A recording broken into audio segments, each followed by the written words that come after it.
The story of Japanese prisoner of war camps is a particularly harrowing example of the extreme degree of inhumanity so often present in war. Allied soldiers captured by Japanese forces experienced an almost unimaginable scale of depravity. However, this story also highlights the resilience of the human spirit, as they resisted the cruelty they faced, adopting various strategies to preserve not only their lives, but also their dignity and self-respect. Join us as we journey through a remarkably intertwined tale of horror and resistance. As the Japanese believed it to be shameful to surrender in combat, they ran their camps with marked brutality. From when they entered the war in 1941, it is conservatively estimated that the Japanese held around 130,000 Allied troops as prisoners of war who they had captured in battle, and that around 35,000 of these never returned home. Bar the Nazi concentration camps, captives in Japanese prisoner of war camps could expect to face the most brutal and dehumanizing conditions seen anywhere during World War II. The mortality rate for Allied prisoners of war held by the Japanese was around 25 to 30%. Every day, prisoners could be expected to be woken at between 5 and 6 a.m. to be counted, and then recounted by Japanese guards in a highly arduous and demeaning process. During the day, and often also the night, the captives were put to work doing heavy labor jobs in places such as docks, mines, shipbuilding sites, and jungles to cultivate resources to keep Japan's heavy industry going and support its war effort. While Japanese prisoner of war camps across East Asia were consistently brutal, among the worst ones were situated in Japan. In these camps, which contained relatively smaller amounts of prisoners of around 100 to 600 men, captives were subjected to especially brutal labor regimes, often working over 16 hours a day.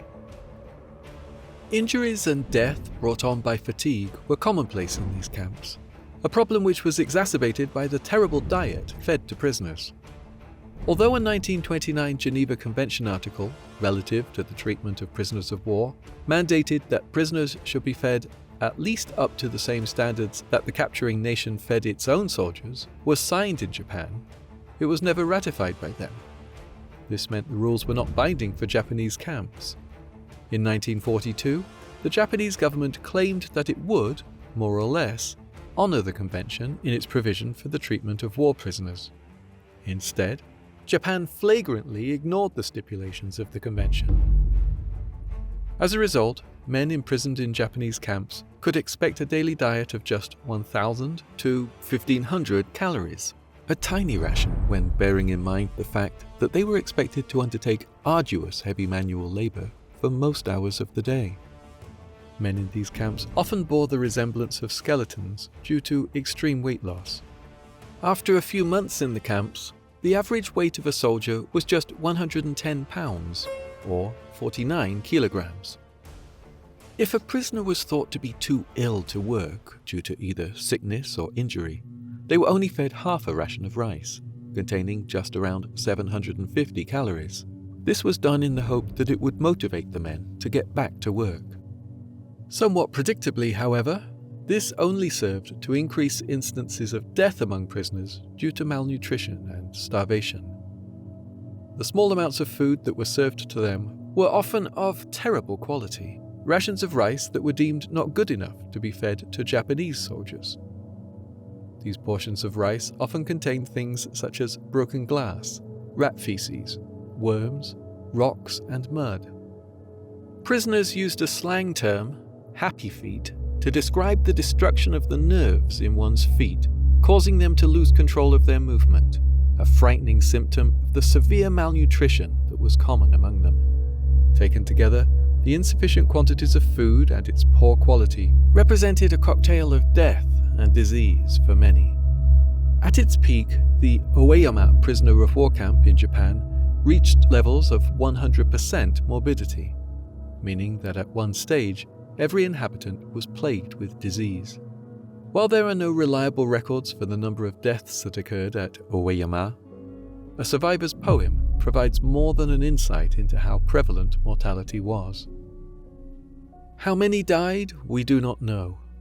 It could be hundreds, long ago.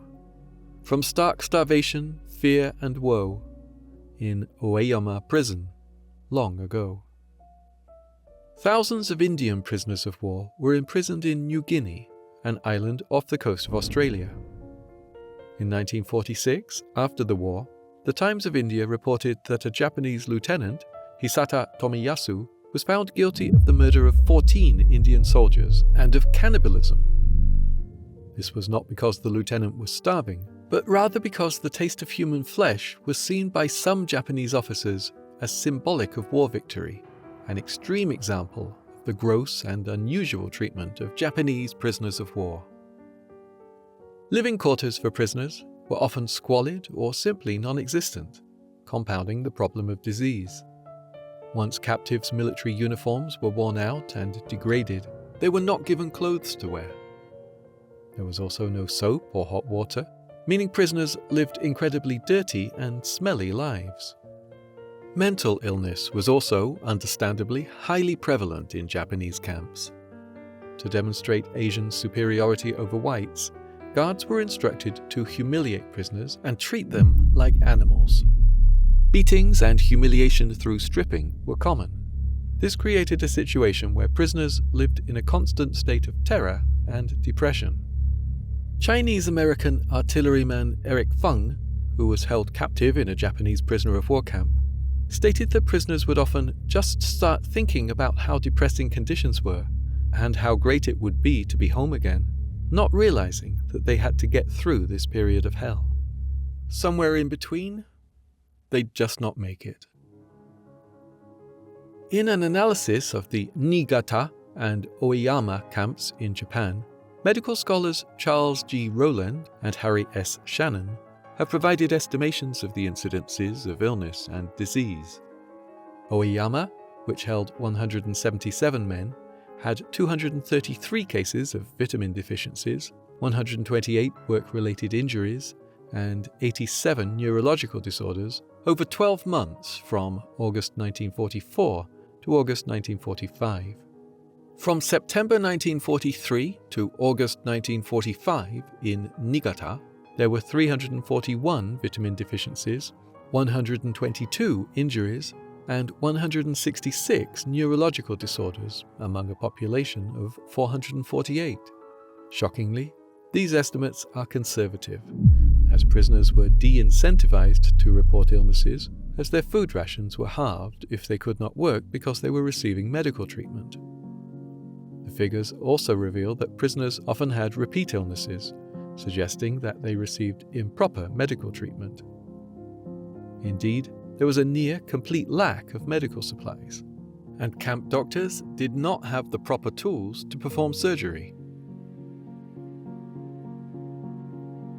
Despite the atrocities they faced, some Japanese prisoners of war nevertheless resisted their treatment in ways that underline the remarkable extent of human ingenuity and resilience. Resistance manifested in a variety of forms, both violent and non-violent, but all were enacted to subvert the authority of Japanese captors. Major James P.S. Devereaux, who was held at the Wusong prison camp in Shanghai, testified to the extent of resistance he and his fellow prisoners resolved to undertake in his autobiography. The main objective of the whole Japanese prison program was to break our spirit, and on our side, there was a stubborn determination to keep our self-respect, whatever else they took from us.